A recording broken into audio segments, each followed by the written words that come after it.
Alright. So now we in the main. So this is what I like to do a lot. I like to go to these 5-cent tournaments because it's 5 cents. It's like it's 5 fucking cents. You know, like you can put in a bunch of lineups and you just keep going in the 5-cent lineup. Just keep putting in good lineups in the 5-cent lineups, and then you go and find out what you want to do. But this is what I do. You don't have to do it. I do it every night. I do about 6 or 7 lineups in the 5-cent joint, sometimes 10 or 11, depending on how long. Just be like, all right, I'm done. I might get tired. I'll be like, fuck it. But always go to that 5-cent motherfucker and start your shit off.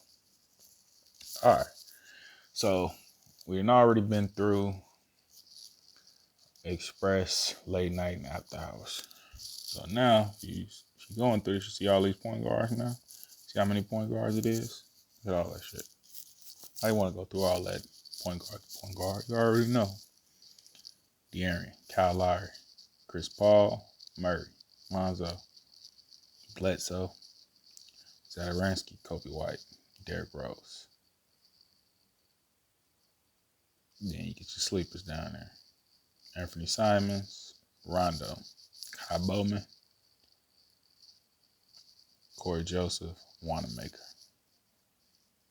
and Ara Kankano, whatever the fuck his name is.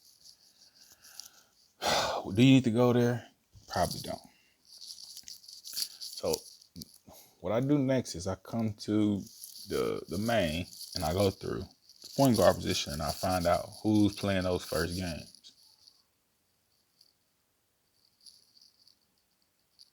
So in this case, the first game is Charlotte and Indiana, right?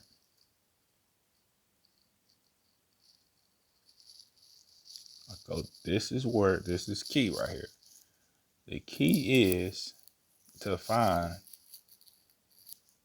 2 to 3 players max in that first game who's going to get you 40 to 50 fucking fantasy points.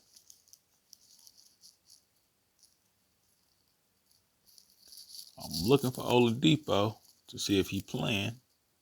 He's potential game time decision. Even if that motherfucker do play, I don't want him. But I want him to be out. I want Jeremy Lamb to be out too, which he is.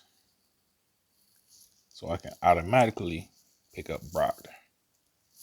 Indiana just got their ass blew out by Toronto last game.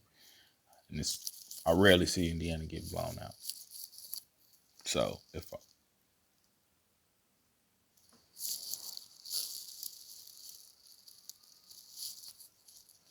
I'm going to go for a 7 o'clock guy, which would be 5 o'clock some places. I'm just going off with FanDuel, so it's 7 p.m. I'm going with that somebody from the first game. I like Brogdon. Then I go to the shooting guard, see who playing at the shooting guard, 7 o'clock, Devontae Graham. Don't like him. Malik Monk. I know he's been hooping lately, but can't put him in there because it's like up in the air with him. Then you go to the small forward position. And you go, it's TJ Warren and Miles Bridges.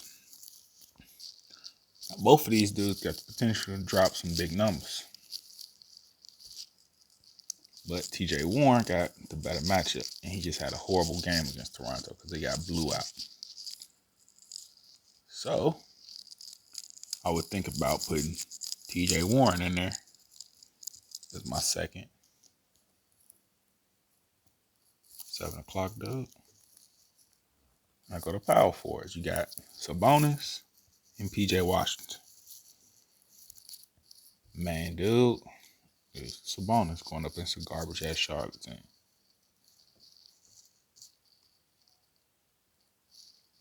Got 3 7 o'clock dudes in there. 3 of the main 7 o'clock guys that could possibly put up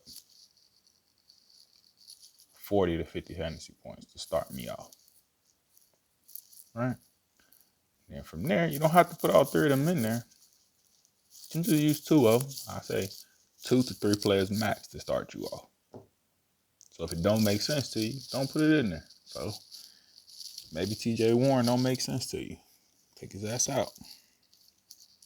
Now you got two players to start you off. Brogdon and Sabonis should get you good money to start you off. If they don't get you good money, hey, do you another lineup and put in that fucking PJ Washington and Miles Bridges, or Devontae Graham and Terry Rozier. You know what I'm saying?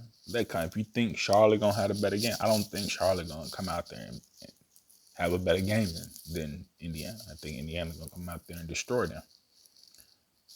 Might stick around to like early in the fourth, but then Indiana gonna take off at some point. They better coach, got better players, and those two main dudes from Indiana. You know what I'm saying? Now, granted, is some bum gonna do something like fucking Aaron Holiday or TJ McConnell or one of them bums might come off the bench and go crazy, and you missed out on it. It happens. I miss out on players every night. But if you're going off of this little scheme I got, or whatever you want to call it, this is where I will go. I will go Brogdon, Sabonis, and possibly TJ Warren. Possibly. But I digress. So, go to the point guard position.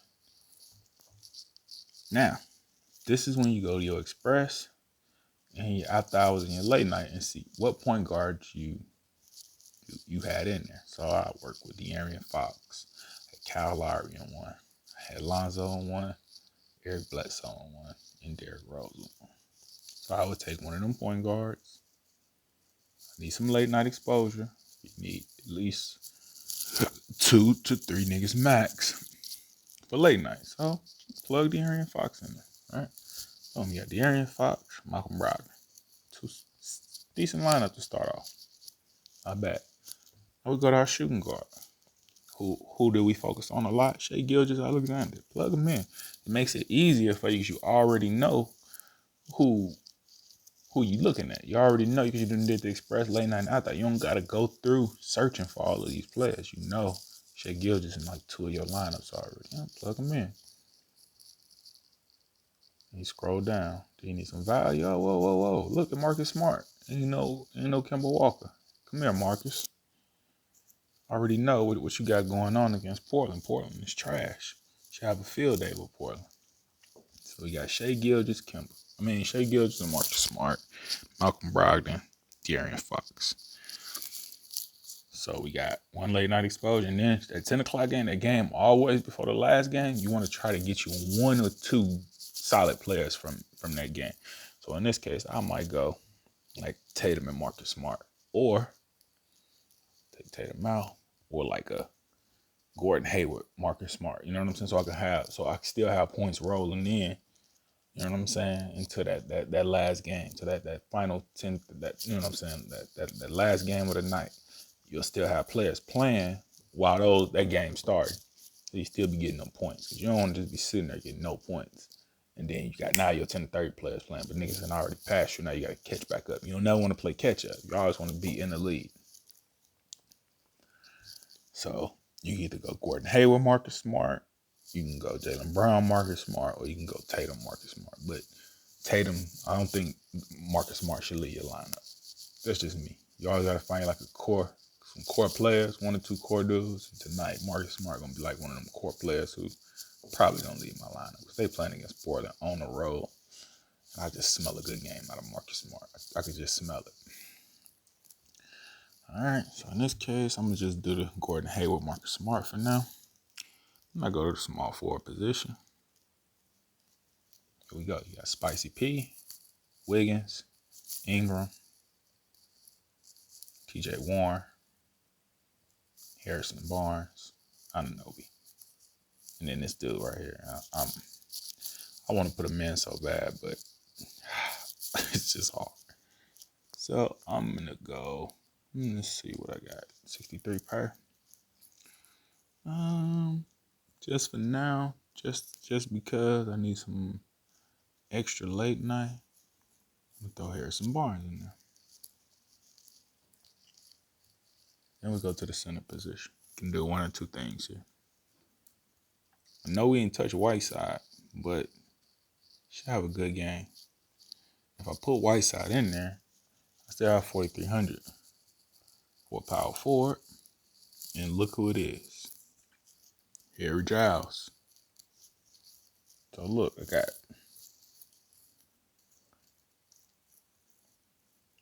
3 late night exposures and De'Aaron Fox, Harrison Barnes, Harry Giles. I got Malcolm Brogdon. It's a bonus to start me off. And I got Shai Gilgeous, Marcus Smart, Gordon Hayward, and Hassan Whiteside to help me out in the middle of those games. Yeah, like I say, how can I make this lineup look a little better?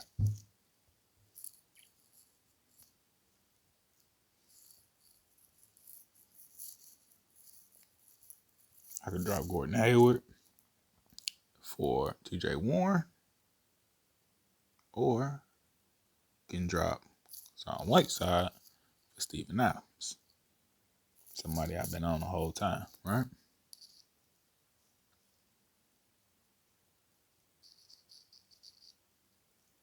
And I can get Spicy P in there. All right. With TJ Warren.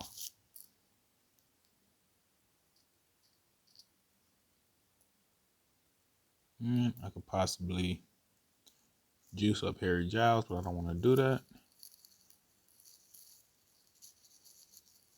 Or remember Middleton too. We got Middleton.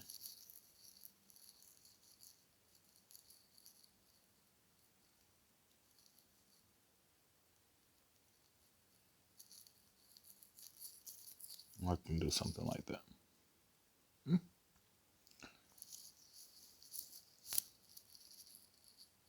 So now we got De'Aaron, Malcolm Brogdon, Marcus Smart, Shai Gilgeous, Spicy P, Gordon Hayward, Sabonis, Harry Giles, and Steven Adams.